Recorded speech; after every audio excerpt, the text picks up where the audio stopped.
Bismillahirrahmanirrahim. Assalamualaikum warahmatullahi wabarakatuh. Salam semangat dan salam sehat buat rekan-rekan semuanya. Pada video kali ini kita akan membahas terkait materi percabangan di bahasa pemrograman Java.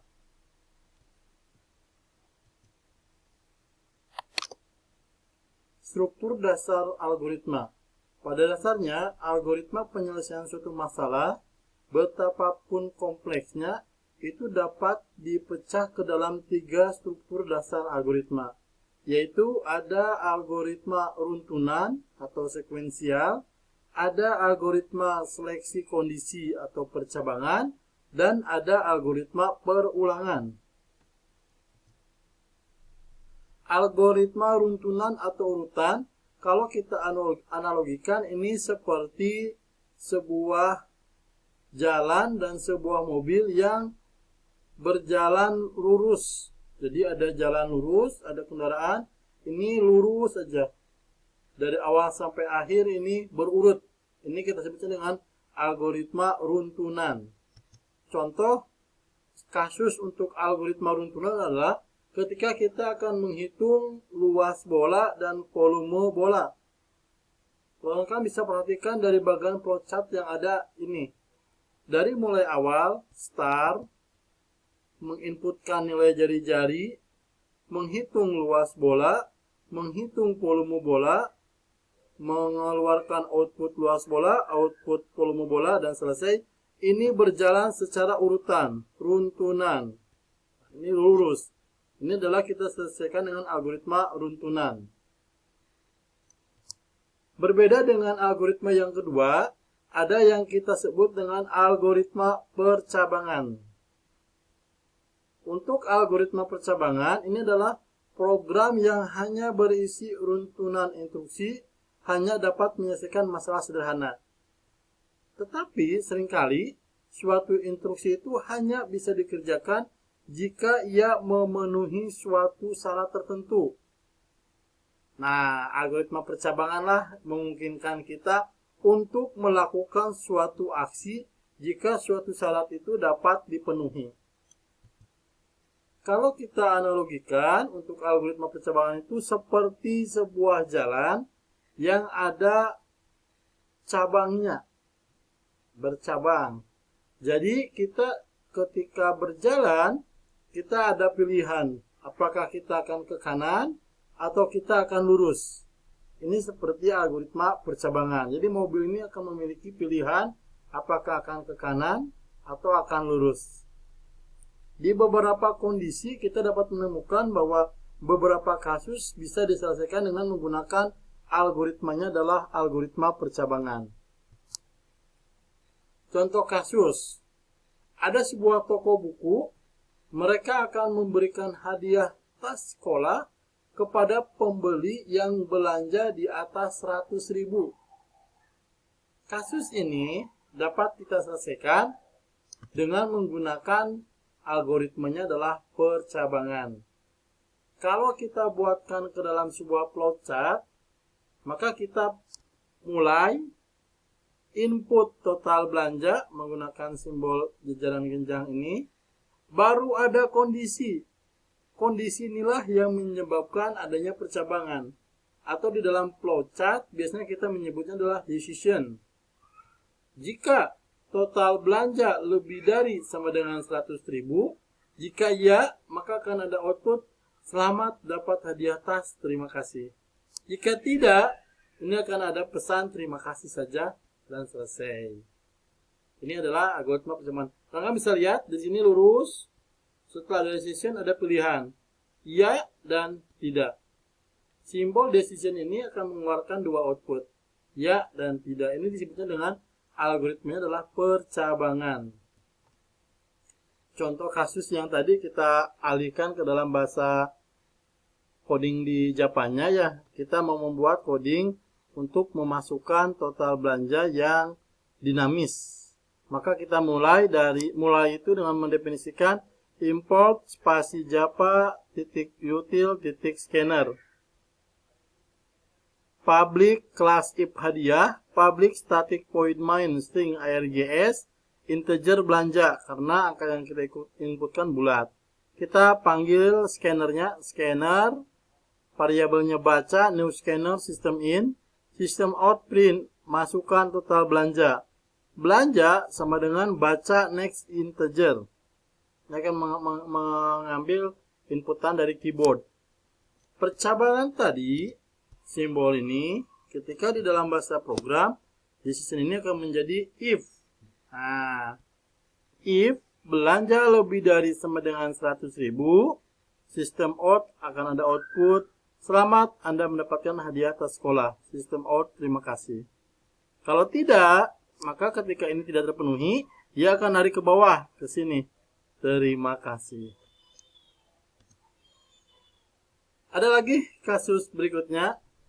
Rekan diminta membuat flowchart untuk menyelesaikan masalah. Jika terdapat sebuah aturan untuk menonton sebuah film tertentu, ada sebagai berikut. Jika usia penonton lebih dari 17 tahun, maka penonton diperbolehkan. Dan apabila kurang dari 17 tahun, maka penonton tidak diperbolehkan.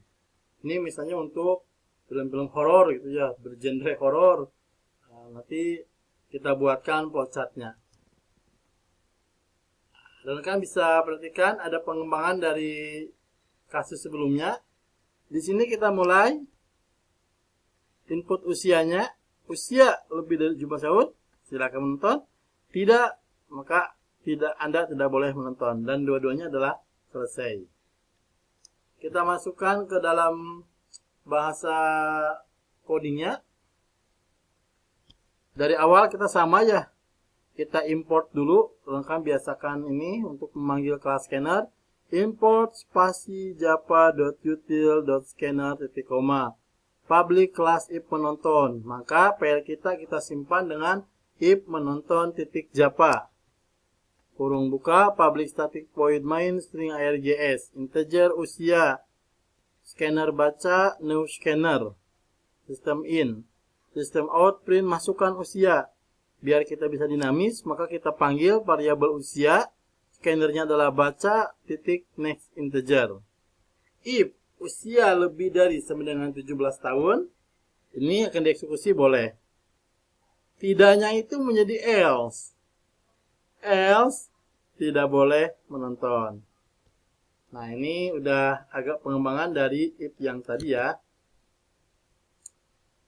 Untuk algoritma percabangan, ini merupakan operator yang digunakan untuk menentukan pilihan terhadap beberapa pilihan yang ada. Percabangan if merupakan operator percabangan yang digunakan untuk menentukan pilihan atas beberapa kondisi yang merupakan syarat terhadap pilihan yang sudah ditentukan.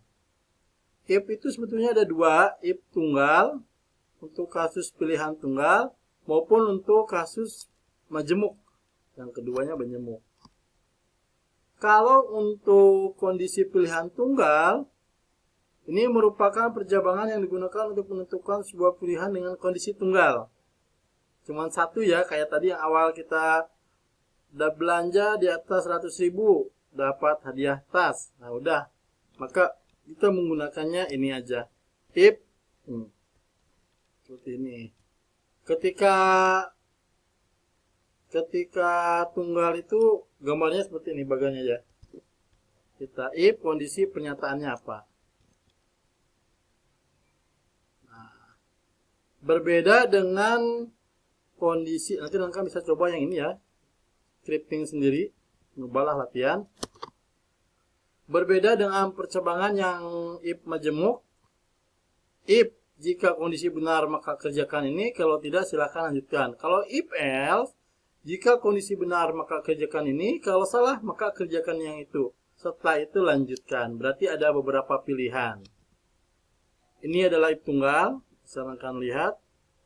Ini adalah if majemuk. Dari flowchart kita udah bisa bedakan ya.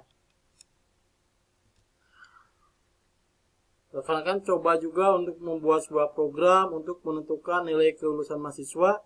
Jika lebih besar sama dengan 70 maka lulus. Tetapi jika di bawah itu maka rekan gagal. Terus coba juga rekan buatlah kode program untuk mencetak nilai dengan peraturan ini menggunakan if ya. Jika nilainya lebih dari 90 maka mendapatkan A. Jika nilai lebih dari 980 maka mendapatkan B+. Jika nilai lebih dari 970 maka mendapatkan B. Nilai sama dengan lebih dari 960 maka mendapatkan C+. Jika nilai lebih dari sama dengan 50 maka mendapatkan C.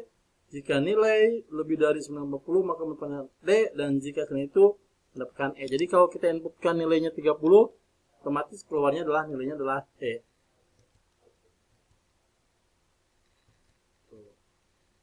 Ini juga ada beberapa kasus yang bisa rekan coba latihkan ya, untuk menambah jam terbang pemrograman rekan-rekan.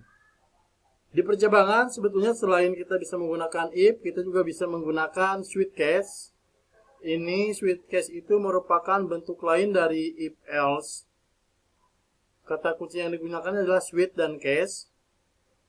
Namun kalau saran saya kita kuasain salah satu aja ya. Kalau kita udah terbiasa if else, sudah if else saja.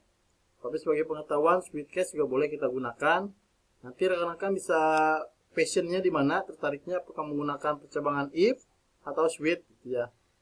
Kalau untuk menggunakan switch, kita ada sintaknya switch, variabelnya apa, terus kurung berawal buka, case satunya apa, break, case 2-nya apa, break, default, pernyataannya apa, baru break. Break ini selalu ada di masing-masing case-nya.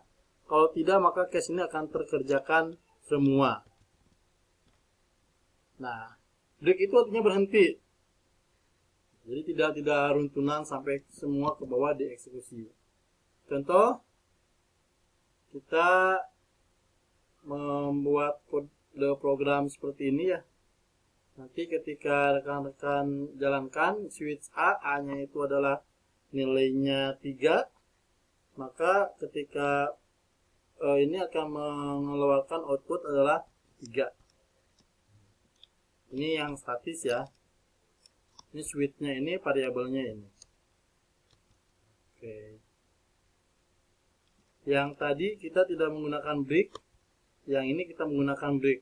Kalau tadi apakah tereksekusi semua 0, 1, 2, 3, ataukah yang ini yang tidak tereksekusi? Nanti rekan bisa mencoba. Baik, untuk sesi percabangan saya cukupkan sampai di sini. Banyak-banyak rekan-rekan latihan untuk jam terbang kode programnya, karena menjadi seorang programmer itu selain kuat di konsep, rekan-rekan juga harus menambah jam terbang di dalam proses pembuatan aplikasi programnya. Terima kasih, kurang lebihnya mohon maaf, ditutup. Bila taufiq hidayah. Assalamualaikum warahmatullahi wabarakatuh.